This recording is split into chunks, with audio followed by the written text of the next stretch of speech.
Welcome back, Pokemon Trainers. Professor Chaz here, the lab coat's on back order, and we're still here checking out Pokémon Stadium here in Episode 3 of our adventure through we're calling it the Indigo League Plateau thing of challenges and whatever I'm trying to say. So, today we're going to take on another one of the cups in the stadium itself. But what I'm going to do starting with this episode, I am going to break down the cups into 4 battles in one episode and 4 in the next. Kind of a nice way as a little halfway mark, a little intermission if you will. And there's a greater chance of having to do some rebattles in the second half of these cups because that's when the challenge really starts to come in. So what I'm going to do is start showing off another feature here in the main area of Pokemon Stadium first, and then we'll get into one of the cups. Today, the feature is going to be Professor Oak's Research Lab. He can help you check your Pokedex, organize items, and trade Pokemon. Now, this was a really nice feature that they added in Pokemon Stadium, or rather added to the world of Pokemon through Pokemon Stadium. Here you see I have a PC. This is the trade machine, so we can trade Pokemon between game packs using this device here. We can choose which game pack we're currently looking at using this machine, and this is the Pokedex itself. We're just going to check out the PC for the first thing here because, as you'll see, first you can organize your Pokemon, items, arrange the boxes, and you can see the list. We're going to ignore that for now. We're just going to go right into Pokemon. So here is the Pokemon box interface. You see we have our party on the left, our Game Boy box number 1 on the right. We can choose one of these 2 blue things here and change what we're looking at. So there's a party, Game Boy boxes, I can choose box 2, and we see all of my collected Pokemon in there. But what's really nice about this in the Pokemon Stadium, 64 boxes. You can actually take Pokemon from your Game Boy game and store them on the N64, giving you access to, what's that, 12 times 20? Another 240 Pokemon that you can capture in any of the Gen 1 games. So that's pretty amazing. What we're going to do for here, though, I'm going to switch back to the party. We're going to do some arranging. So first we can move Pokemon, we can check the Pokemon. We're going to do that right now. Let's take a look at Rocky, for example. Here it shows you the current stats, the experience level and everything like that. We can hit the A button, check the moves, and this gives you a nice breakdown, a nice detailed description of what the attack does. Dig with the power of 100, accuracy of 100. The attacker digs underground in the first turn, then pops up in the next turn to attack. So they can tell you exactly what the accuracy is and the power of each attack. Interesting, Rock Slide is colored as a teal, but I don't know. Anyway, so that is the idea of looking at your Pokemon. We can reorder them, we can release them, we're going to get off that immediately, and we can exchange Pokemon. So that's what we're going to do with Game Boy box number 2, because I have my next team ready to roll. And we're going to swap Pikachu out. I feel weird putting Pikachu in the box, but it's done. Okay, Shelbert also kind of feel a little bit weird, but we're going to switch him around. Rocky's going to take a rest as well. Bring back Tails, and Chirp is going to be swapped out for Gary. So that's going to be my team here in the party for the next part of Pokemon Stadium. And let's just take a quick look. Save and quit. Yep. Going to save the game pack, and let's just see the items. Here we see what I have in the held items and the PC. We actually can store items in the N64. Okay, I wasn't sure about that. But that's a very nice feature. You know, I should have been using this during the Pokemon Blue playthrough because I kept running out of storage space. But it's too late. I've used up all the items I need to anyway. But yes, you do have extra storage space using Pokemon Stadium. You can move, you can exchange your items. Excellent. And the boxes, I believe this is just so you can rearrange. Yeah, you can reorder the boxes. Okay. I haven't even looked at this myself, so I'm kind of learning stuff as well. We have our team ready to go for the next cup, and should we take a look at some of this stuff? Let's just take a look at the Pokedex. This shows you the ones that you've seen, the red ones, of course, the one that you've caught. And you can get the data on it as well, and you can move them around, not rearrange, but you can spin them around, just see what they look like from all sides. It's very nice 3D model of the Pokemon, but that's basically it. You know what a Pokedex is. We're going to back out of here. We're going to head on right into the stadium. And it's time to take on our next cup. So let's go ahead and we're ready to go for the Pika Cup. A cup tournament open to the lowest level Pokemon. Strategy is the key here. And unfortunately, I don't have a lot of strategy to go with on the team I'm bringing, but we're going to do the best that we can. So we're going to start the battle up. We're going to choose, of course, from the game pack, and I do have the team ready here. So Critter, you'll see he has Confusion. So here's the thing. In the first couple episodes, I was using Shelbert, and he had Withdraw, and he wasn't supposed to be able to have Withdraw because Squirtle do not learn that at the level that I was using him at level 27. So I did have to alter the levels to put them into the battles, but the downside is the video game here is telling me that technically your Squirtle is not legal because it shouldn't have Withdraw. But even though you can actually breed, I'm going to back up for a second, even though you can actually breed a Squirtle in Gen 2 to no water, why do you keep saying water? To no Withdraw from birth or from hatching, and then trade it back into Gen 1. because technically it's a Gen 1 move, therefore the game will allow you to do it. It's just Pokemon Stadium doesn't like you to, in their way, cheat, you know? So what I have done for this team, if there are any Pokemon that have an attack that they shouldn't have at this level, I did switch it for something else. For example, Tails, the Ninetales, as you'll see, she had Flamethrower, but I thought Flamethrower was a TM in Gen 1 for the longest time, but as it turns out, no, it actually isn't. So I didn't want to bring Pokemon at this low level with attacks that they shouldn't technically have, because that would be a little bit unfair advantage for me. So therefore, any Pokemon that did have some attacks that they shouldn't have at these levels, I have swapped them for something else. Anyway, all that being said, let's take a look at Critter, who has Confusion, Sleep Powder, Stun Spore, and Mega Drain. Next we have Stinger, the Beedrill. I should have entered. Let's do that. Alright, Stinger, the Beedrill. He has Poison Sting, Fury Attack, String Shot, and I taught him Swift as well from a TM, so that could come in handy. He is our next choice. Fluffy the Clefable, her moveset is fine. We did give her Double Edge from a TM, because that could come in handy. Minimize, Metronome, and Sing as well. And we have Tails, the Ninetales. So as I say, Ember is instead of Flamethrower. Quick Attack, Reflect, I taught her from a TM, and Tail Whip is on there instead of Confuse Ray. I would have liked to keep Confuse Ray, but unfortunately the game does not like it. So Squeak, our Eradicate, who couldn't maintain his Super Fang for this level, but we replaced it with his basic Tackle, because he can't really learn that many good things from the TMs. But Hyper Fang, Quick Attack, and Tail Whip as well. And Gary, the Gyarados, our long-waiting evolved Magikarp. He has Takedown and Bite, and I've taught him Strength and Surf as well, because although I don't have that many TMs, I have some HMs that are multi-use, so therefore I can go ahead and teach as many of those as I like. That is going to be the team. Now you'll see Squeak and Gary are level 20, that's the level they evolved at, and the rest of the team is level 15, because in these particular battles in the Pika Cup, I can only bring one level 20, and the remainder of the two Pokemon I bring for each battle have to be level 15, because you cannot max out past level 50 for your overall team in any one battle. So we're just going to say okay, and get the battles underway. First battle is going to be against a Bug Catcher, with a number of Poison types as well. Who would be the best in this situation? I'm thinking Critter. Now, I'm going to look at the enemy levels. The only thing that's higher level is Nidori, the Nidoran, or Nidorina. But Critter can handle that with Confusion, I hope. And who else should I bring? Maybe Tails. She can burn a lot of stuff. And I always want to bring one of my level 20 guys. So I think of these opposing Pokemon, I'm going to go with Squeak. He'll be our choice for the third slot in our team. Alright. Go Critter versus Venomy. Alright, so we're going to go ahead and fire off. Should I go for Confusion right now? This thing could try to status conditions. I'm going to Sleep Powder it first. Alright, I thought we'd be faster. I wasn't expecting a Venonat to outspeed our Butterfree. Does it connect? Yes, it does. So Venomy falls asleep. I like how its eyes like turn off, or whatever you want to call it. Alright, so we can just go for the Confusion now. Let's see how much we're going to do to this thing. I'm sure it's not going to be a one-hit KO, but hopefully it'll be a two-hit. Okay, it's looking like it, yep. Definitely going to get a drop on it. It still stays asleep. Excellent. If only this was Gen... What would it be, Gen 3 that they got it, I think? Butterfree with the Compound Eyes ability, making sure Sleep Powder hits so much more often. Because that's what I like about Critter in the current generation of Gen 6. Soon to move into Gen 7, of course, once Sun and Moon come out. But that Compound Eyes is so handy. Alright, so the next opponent comes in, it's going to be a Kakuni. All this thing can really do is... I was going to say, all it can do is Poison Sting us, but then again, it is super effective on Bug types in this generation. But I'm not going to waste time with the status condition. I'm just going to go for the super effective Confusion damage. And... oh, Focus Sash! Not really, of course. So String Shot does slow us down. I wonder if I should leave Critter in. He's still going to outspeed this, but I want to get his speed back to where it should be. So we're going to go with Squeak now. Our level 20.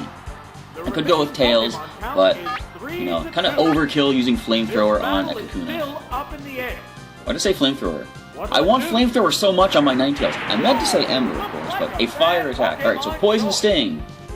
Oh, no poison. You didn't activate my guts, of course. So anyways, should I try to outspeed with Quick Attack? You know, I'm going to anyway because that's the only fully accurate attack that we have, and I don't want to miss this thing if I can help it. So we do have our speed stats still at neutral. They didn't String Shot Squeak. And Kakuna falls to the Quick Attack. Now for the final Pokemon on the opposing side, and we can pick up a continue for a perfect win if we can defeat this one. Buttery. Alright, nice buttery popcorn. Let's pop this buttery... Okay, I'm making too much popcorn jokes. I'm going to go for the Hyper Fang. We could flinch it out, unless we just critical hit one-shot it. And there we go. Excellent work, Squeak. Casually cast aside. Alright. Look how Hyper Squeak looks here. So that is the first victory. We get the extra continue. Alright, so let's continue on into battle number 2. We've earned the Boulder Badge once again, just like in the Petite Cup. My next opponent is going to be a Lad. And the Lad brings to the battlefield a lot of flying... Actually, you know what? If I had ice, this would be a really good battle to bring ice attacks into. Since I do not, our best bet, I think... I do not know. Well, Tails will be good against 2 of these things, so we're going to lead with Tails. We definitely want to bring a strong level 20, so Gary's going to be the one to go with. And I'm thinking of going with Fluffy for some stab double edge. Yeah, I was going to bring... No, yeah, I'm going to bring Critter in case that we lose Gary and the Geodude comes in. I can go ahead and Giga Drain it with Critter. And the only thing that's a higher level is Ivysaur at level 16. So everything else is level 15. Gonna keep that in mind. So, in the Petite Cup, we use Shelbert and Pikachu, my 2 main characters of the main team that I've been using through Pokemon Blue. In this format, we're using Squeak and Critter, also from the main team. I'm going to start with a Reflect, actually, get the defense up. And I'm also going to bring Chirp and Rocky for another team later on in another one of the cups. So I kind of like how I'm spreading out the main guys. Is this Razor Wind? I believe so. But I like how I'm spreading out the main team across the rest of the collection too, getting everyone a good chance to shine. Let's go ahead and Ember away. And we said that we're faster than Pidgeotto, which is very good. We could burn this. No, minimal damage. Alright, it's like a 3-hit, it looks like. But can we... Does critical hit go through Reflect, I wonder? We're never going to know now, because no effect. Well, not no effect, of course, but no critical, I mean to say. So anyways, continuing the battle. Let's fire off 2 more Ember attacks to bring down Pidgeotto. Yeah, 1 more will get the KO. That last one did exactly 12 damage, I believe. Wait a minute. Can it use Razor Wind after spiraling up immediately? That's interesting, I didn't realize that. Or is that just Gust that it used? I don't know, I thought it said Razor Wind, but anyways, either way, look at that Reflect pulling through so well. Tails does not have the best defense ever, but thanks to Reflect, it's going to help that out a lot. And the reason I went with Reflect is because in Gen 1, Reflect only applies to the Pokemon that uses it. So if I switch Tails out, the Reflect is gone. But as far as I understand, it stays permanent as long as she stays in battle. Now, the cool thing is, as soon as we get into Gen 2, I think is when they changed it, in that when you use Reflect, it gets your team physical defensive for 5 turns. So that's going to make things interesting when I use her in parts of the later generations. Major damage. It's half of its HP gone already. Now, how much is your bike going to do through our Reflect? Hardly anything. Tails is taking this on single-handedly. Or single-tailsedly. Or 9-tailsedly. Yeah, that's what I'm going with. Can we get the KO on this one?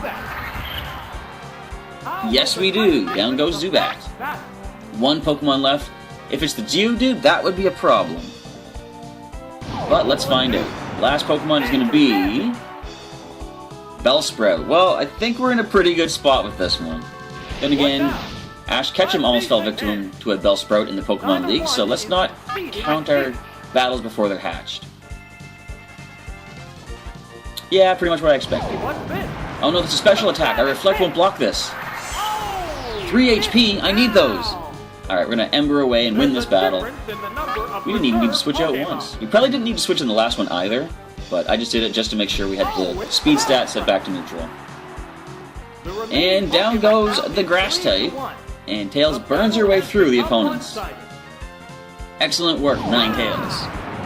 So that's 1 more battle under our belt. Another perfect. The more of these continues we can get, the better, because of course, as I said, in the second half of this tournament, that's when things kind of heat up a little bit. No pun intended, since I just used my fire-breathing Ninetales. Swimmer is our next opponent, and a decent team of water types. We do have Critter with the not Giga Drain. Giga Drain does not exist yet, but we have Mega Drain. It'll be super effective on everything except that Nidorino, but we do have Confusion. So I'm going to lead with Critter. We see the levels are starting to slightly get a little bit higher. I want to go for our own resistant type in Gary, the Gyarados. I go for water attacks, we can resist it. And Stinger or Fluffy. I definitely don't want to bring Tails, but I think probably Stinger for the speed. See if he can outspeed some opponents if he needs to come into battle. Alright, Critter, lead the way. First opponent turns out to be a Wartortle. So I definitely want to put this thing to sleep first of all. As long as we can land. There's a 1 in 4 chance that we're going to miss, but I was about to say, what are the odds of that? But I kind of just told you what the odds of that are. But we land that 75% sleep powder. And it wakes up. So let's just, you know, I'm kind of afraid of an ice attack from this thing. I want to go for the sleep powder again. Now's the time we're going to miss, of course. Just wait for it. Yep. And okay, they only have Water Gun, so I think we can just start going for the Giga Drains. Why do I keep saying Giga Drain? I just want so much power on these Pokemon. Alright, so let's go with the Mega Drain. We still have that PP up that we use as we headed into the Elite Four in Pokemon Blue. And I realized I still had a PP up that I didn't use on any of the main team. So, since we've basically finished Pokemon Blue, I'm not going to bother doing another PP up. But I'm definitely going to make use of them in later playthroughs as I pick them up. Plenty of gas left, that is right. Now, how much is this going to do? I think that did, what, 17? So we should get a KO with one more. Now, it's nice that they're, you know, it's cool that they have a Wartortle, because of course you can bring Pokemon from level 15 to 20 into this battle. And naturally they evolved their Squirtle into Wartortle just for this competition, but it really didn't matter because down it goes. Generation 1 was a lot more limited in movesets, so the most type diversity you could get on your team, the better. And definitely having a grass attack, a special base grass attack on our Butterfree is a big help. Look how light blue this Poliwhirl is. And that's the fun thing about having the nicknames for Pokemon. It alters their colors sometimes a little bit, but sometimes quite a lot. Now, Poliwhirl are fast. Yes, that's what I thought. Bubble Beam could have some good power to it. Critical hit. Come on. Yep, Critter handles that. Sleep Powder puts the Poliwhirl to sleep as long as it lands, which it does. We start going for the Giga Drains. If it wakes up, I might go for the Stun Spore just so we can slow it down. And we get first turn wake up once again, just like that Wartortle. But I suppose I'll deal with that. So the Bubble Beams could be a problem. I'm going to try to land that Stun Spore. Well, let's see, they go for another Bubble Beam, which we handled nicely even after the critical hit, so we should handle this pretty good too. Very good, we're still at half HP. Now can we Stun Spore this and slow it down? Yes, alright. So a couple of Giga Drains. I keep saying Giga Drain, a couple of Mega Drains. I gotta get my head in the mindset of Gen 1. Mega Drain is the attack. We land it, we drain some HP back, and if you're fully paralyzed, that would be great. Yes! Alright. One more Mega Drain. Drops the Poliwhirl. We could pick up another Continue off of this as well. Let's do it. Down it goes.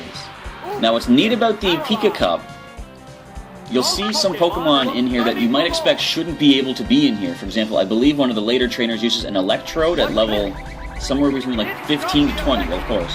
And the interesting thing is, you normally cannot have an Electrode at that level, of course. Voltorb evolves past level 20, I believe. But due to some interesting trades, and when Pokemon Yellow came out, new Pokemon could be caught at earlier levels than in Red and Blue. So it opened up a lot of possibilities for some interesting Pokemon to be used in this. For example, let's look at Staryu. Staryu can be caught at a low level, but you can Water Stone it at any time and get a Starmie, which I just remember is a pretty challenging opponent in this Pika Cup. So that's something to look forward to later. But, yeah, you could actually get a level 3 Electrode in Pokemon Red and Blue. Because there's a person on Cinnabar Island in the lab that says they want to trade their Electrode for a Raichu. And when you do an in-game trade like that, the Pokemon you get is the same level as the one you trade. And you can capture a level 3 Pikachu in Viridian Forest, Thunderstone it into Raichu, and then trade that for the Voltorb, or sorry, the Electrode. So you can have a level 3 Electrode, which is kind of crazy. Alright, so we get to continue off of that. We didn't even really give the swimmer much attention at the end of there. But we've defeated trainer number 3. This is our last trainer of the day. It's going to be a Burglar. The Burglar likes to bring the fire types, but there is also a ground type and a Drowsy. So the levels are still picking up a bit. All of these Pokemon considered, I believe Gary is going to be a great lead. And with all the fire types, Critter and Stinger probably I don't want to bring. I will bring Tails, so she can resist some damage. And the only other Pokemon I can bring that remains is Fluffy the Clefable, so she is choice number 3. Let's see if Gary can surf his way through all of the opponents. Now, although I did teach him HMs for the Pokémon Stadium, he's not going to have these when we go into further parts of the playthroughs of like Silver coming up soon, simply because I want to have them learn moves more naturally than that. And you know what? Maybe I'll reconsider. Because Shelbert has Surf, but it wouldn't really hurt to have Surf on someone else, I guess. We'll see how I decide to play through it. And Growlithe goes down to a Surf from a 4 levels higher Gyarados. Kind of brutal, but it had to be done. Wild One from the word go. In comes Growlithe. Now that could be the problem. Who do I want to switch to? I want to save Gary, because this is the only thing that Gary wouldn't be super effective against. So let's take a look at who I can bring in. I can go for... Tails is probably the most, let's say, throwaway one. And I'm suddenly remembering, why did I bring Tails again? To resist fire types, that's right. I was like, I had a flashback to the last battle. I thought I had a bunch of water types to deal with. So Hypnosis fires off from the Growlithe. I'm essentially going to leave Tails in here just to take the hits. We might not get to continue off of this. Actually, no, you know what? There is Sleep Claws in effect. They cannot put another Pokemon of mine to sleep. So let's go ahead and switch into Fluffy.